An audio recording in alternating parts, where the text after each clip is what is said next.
こんにちは。行政書士社会保険労務士の小園です。中小企業経営のちょっといい話ということで動画をお送りをしております。今回は補助金助成金のうちの一つであります中小企業省力化投資補助金について解説をしていきたいと思います。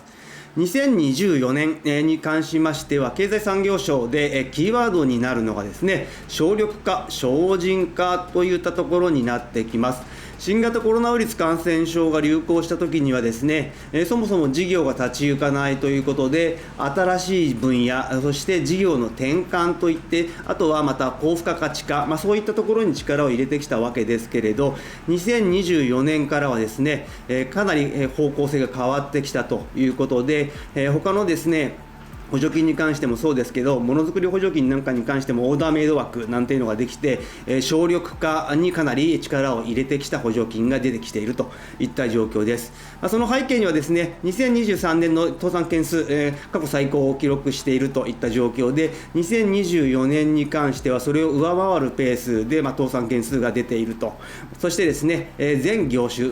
カテゴリーとしては全10種類あるんですけれど、全10業種の中でもですね、すべての業種で倒産件数が増えているといった状況で、過去最悪の倒産状況を回避するための施策ということで、省人化、省力化といったところになってきております。倒産件数が増えている理由としてはですね、人手不足による、コストアップ、そういったところもありますし、業務効率化、生産性向上といったところがですね、かなり倒産に大きな影響を与えているといったところになりますので、今回の中小企業省力化投資補助金を使ってですね、省力化、省人化を進めていただきたいと思います。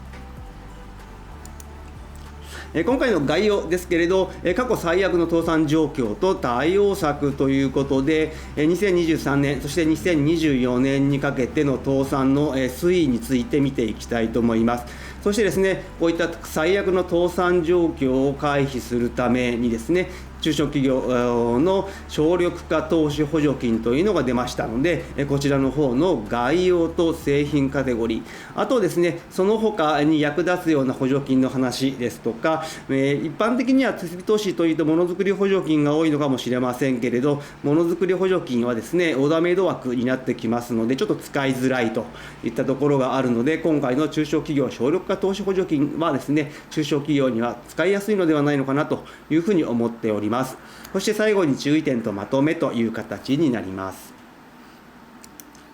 まずはですね、過去最悪の倒産状況と対応策という形で、まずは解説をしていきたいと思います。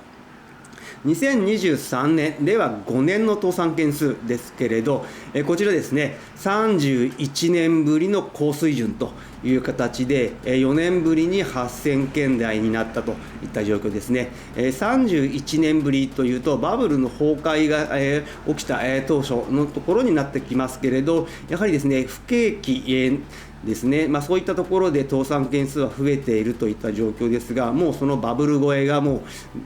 同じ水準に来ているといったところになってきております。そして2023年の倒産件数8690件のうち、コロナ関連倒産というのが3127件という形になっております。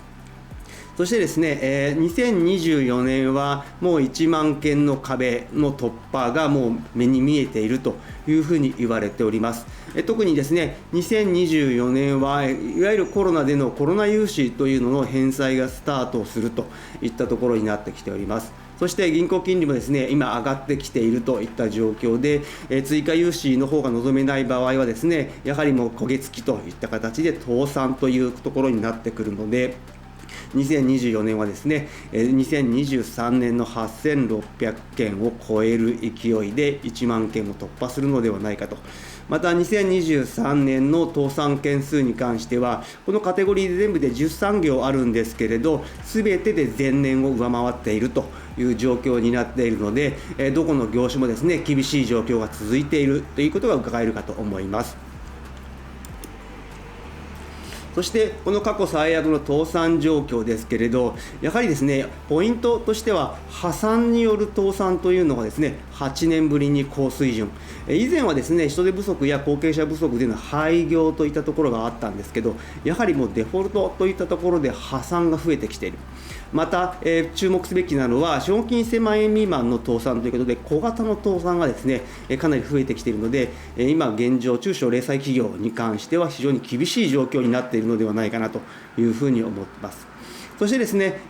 かねてから言われておりますけれど、人手不足倒産ですね、こちらも以前はですね、微々たるものでしたけれど、今、どんどん増えてきておりまして、前年比で 1.9 倍になっている、そしてこれはもう過去最高になっているといった状況で、もう人手不足による倒産といったところもですね、人材確保ができない会社に関しては視野に入ってきているといった状況。こういった状況をですね、回避するためにも、どういった手が打てるのかというと、もちろん追加融資といったところになってきておりますけれど、なかなかですね、銀行さんの方も厳しくなってきている、特にですね、コロナ融資の返済率というのが非常に悪いといった状況で、貸したお金が返ってこないといった状況になってきますので、追加融資の方の審査も厳しくなってきているといった状況になりますので、やはりですね、今、余力があるうちに、省力化、省人化に取り組んでおく必要があって、人手不足倒産は回避をしなければいけないといった状況。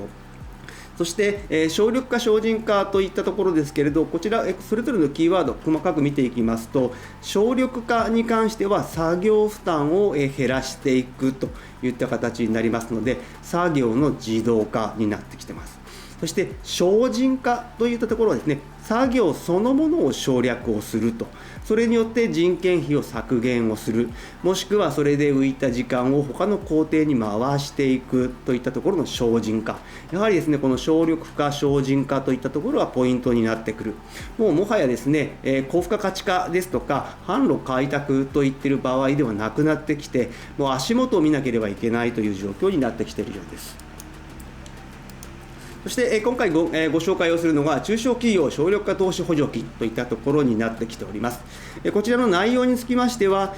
簡易で即効性がある省力化投資を促進をして、人手不足解消を行って、高付加価値化や生産性向上、賃上げにつなげるというものになってきております。内容的にはですね、設備投資になるので、IT 導入補助金に似ている形になってきます。また設備投資での省力化になってくると、ものづくり補助金といったところもありますけれど、やはりですね、それぞれ補助金関係だと、ものづくり補助金ですとか、設備投資だと業務改善助成金、そして働き方改革推進助成金、IT 導入補助金といったところがありますけれど、こちらの中小企業省力化投資補助金がいいのはですね、いわゆるカタログと言われるものがあって、そこから選んでいくという形になります。そして選んだものですね、いわゆる販売業者さんと一緒になって、この手続きを行っていくので、カタログから選んだ製品をですね、販売する販売業者さんが申請や手続きをサポートをする共同申請という形になっているのが非常に中小企業には使いやすい。一方ですね、ものづくり補助金に関しましては、カタログにあるような販売商品を設備投資で導入するというのはダメという形で、自社オリジナルでアレンジをしなければいけないといったところになってきますので、かなりですね、そういった意味ではオーダーメイドワークのものづくり補助金は使い勝手が悪いのかなというふうに思っております。ではですね、どういった形での補助上限と補助率になっているのかといったところを見てきますけれど、補助対象としては、こちらの方の補助対象としてカタログに登録された製品を選んでいただくという形になっている。そして補助の上限としては、従業員の人数によって各異なりますけれど、5人以下の場合は上限200万円。そして従業員数21名以上の場合は1000万円という形になってきます。そしてですね、この設備を投資をして、減収を生み出して賃上げにつなげた場合は、補助上限が引き上げという形になりますので、従業員数5名以下の場合の200万円は300万円に引き上げられる。という形になりまして、賃上げをした場合は300万円から1500万円といった形になるといった状況になっております。で、補助率に関しましては、賃上げをしようがしまいがですね、補助率は2分の1といった形になっております。ではですね、この補助対象としてカタログに登録されたものといったらどのようなものがあるのかという形ですけれど、中小企業省力化投資補助金の中に製品カテゴリーというのがですね、全部で9カテゴリー、記載されております。そして、機器のカテゴリーと対象業種といあとは対象業務のプロセスといった形で、非常に分け方としては分かりやすい形になっているのかなという形になりますが、清掃ロボット、配膳ロボット、自動倉庫ですとかですね、券売機ですとか、自動チェックイン、自動生産機、そういったところでですね、カテゴリーがありますので、対象業種と、は対象業務のプロセスからですね、機器のカテゴリーを選んでいただければいいかなというふうに思っております。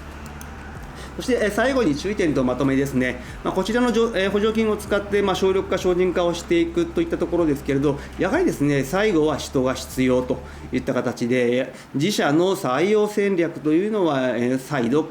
え直していただきたいなというふうに思っております。その際にですね、やはり環境ですね、こちら内部なのか外部からなのかといった内部の人材を活用していくのか、外部から力を借りるのか、そして性別、男性、女性、国籍、日本、海外なのか、そして年齢ですね、若者がいいのか、働き盛りの方がいいのか、高齢者の方を活用していくのか、また雇用の形態に関しましてもですね、フルなのかフルでないのか、そして正規なのか非正規なのかといったところですね、自社に合った業務内容とこれらの人員の組み合わせからですね、今後の採用戦略を考えていただきたいというふうに思っております。今日の内容が明日からの経営にちょっとだけ役に立つことを願っております。ご視聴ありがとうございました。それではまた次回。